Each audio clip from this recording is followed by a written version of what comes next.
Olá, pessoal. Continuando aqui com a integração numérica, eu vou falar agora sobre a regra 3/8 de Simpson, que assim como a regra do trapézio e a regra 1/3 de Simpson, é um caso particular das fórmulas fechadas de Newton-Cotes. Como a gente viu anteriormente, a regra 1/3 de Simpson ela é limitada para os casos em que a gente tem os valores igualmente espaçados, que é o meu valor de H, e na situação em que a gente tem um número par de segmentos, consequentemente um número ímpar de pontos. Agora a gente vai ver a regra 3/8 de Simpson, que vai ser usada em conjunto com a regra 1/3, que vai permitir o cálculo tanto para o número par quanto para o número ímpar de segmentos. De maneira análoga que a gente fez com a dedução da regra do trapézio da regra 1/3 de Simpson, a gente vai ver uma fórmula para integrar f de x agora entre 4 pontos consecutivos, ou seja, eu vou usar o polinômio interpolador de Lagrange de grau 3.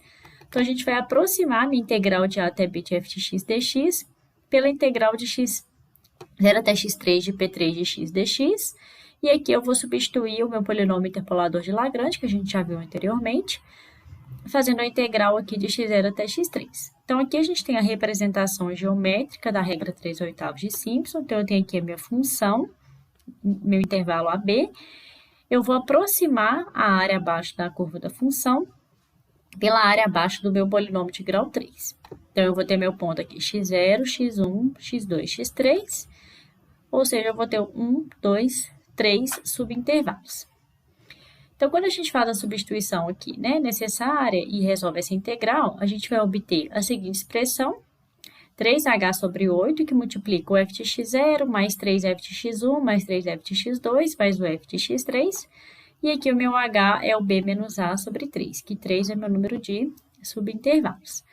Essa equação é chamada de regra 3/8 de Simpson simples, porque o h é multiplicado por 3/8, e ela também é conhecida como a terceira fórmula de integração fechada de Newton-Cotes.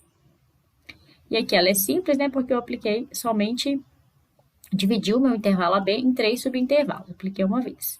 E para a gente generalizar a regra 3/8 de Simpson, da mesma forma que a gente fez com a regra do trapézio e a regra 1/3 de Simpson, a gente divide o nosso intervalo AB e o número de subintervalos de amplitude H, que é o B menos A sobre N, e aqui vai ter que ser necessário que o número de subdivisões seja um múltiplo de 3, porque a gente sempre vai pegar de 3 em 3 subintervalos, Então, a gente sempre pega de 4 em 4 pontos. Então, a gente vai considerar que o meu n é um múltiplo de 3, que eu estou chamando aqui de 3nzão, de tal forma que o meu x0 vai ser igual a A e o meu x de 3nzão vai ser igual a B. Então, dessa forma, a gente vai aplicar a regra 3/8 de Simpson para cada um dos meus subintervalos, sempre pegando de 4 em 4 pontos. Ou seja, x0, x1, x2, x3. Vou calcular a regra 3/8 simples para esse pedaço, depois de x3 até x6, de x6 até x9 e assim sucessivamente. Aplicando a regra 3/8 de Simpson para cada uma dessas integrais e agrupando os termos semelhantes, a gente vai obter a seguinte expressão. Então, vai ser 3h sobre 8 que multiplica o f de x0 com peso 1, o f de x, 3nzão com peso 1 também, os extremos com peso 1. E agora eu vou sempre ficar alternando aqui, vai ser 3, 3, 2, 3, 3, 2 e assim sucessivamente. De forma resumida, como é que eu vou ter, então? O meu coeficiente, que está acompanhando o meu f de xi aqui, o meu ci, ele vai ser 1, se for o que está acompanhando o x0, e o x 3nzão. Ele vai ser 2, se o meu i for múltiplo de 3, e vai ser 3, caso contrário. Então, aqui eu tenho x1 e x2, que o 1 e o 2 não são múltiplos de 3, então o coeficiente que está acompanhando aqui é 3. O meu x3, o 3 aqui, que é o meu izinho, é múltiplo de 3, então o coeficiente dele aqui é igual a 2. E a regra 3/8 de Simpson também vai ter um erro que a gente vai poder cotar. Então, eu vou pegar aqui e denotar por E, 3/8, para diferenciar do erro do trapézio, que eu coloquei como ET, e o da regra 1/3, o erro vai ser E, 1/3. Então, a gente vai ter que a regra 3/8 de Simpson, o erro dela pode ser cotado por H elevado a 4, B menos A vezes K sobre 80, substituindo aqui o meu H por B menos A sobre N, a gente obtém também essa expressão.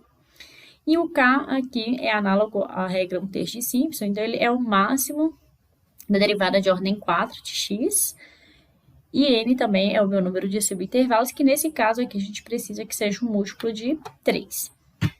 Então, como a gente pode observar, a regra do trapézio ela tem ordem H2, que a gente chama de O de H2, e a regra de Simpson vai ter o erro com a ordem H4. Ou seja, a regra de Simpson, tanto a 1/3 quanto a 3/8, possui a mesma ordem de convergência, então tanto faz a gente utilizar uma ou outra, que a gente vai ter o mesmo resultado vai ter o resultado da integral, com o mesmo número de casas decimais corretas.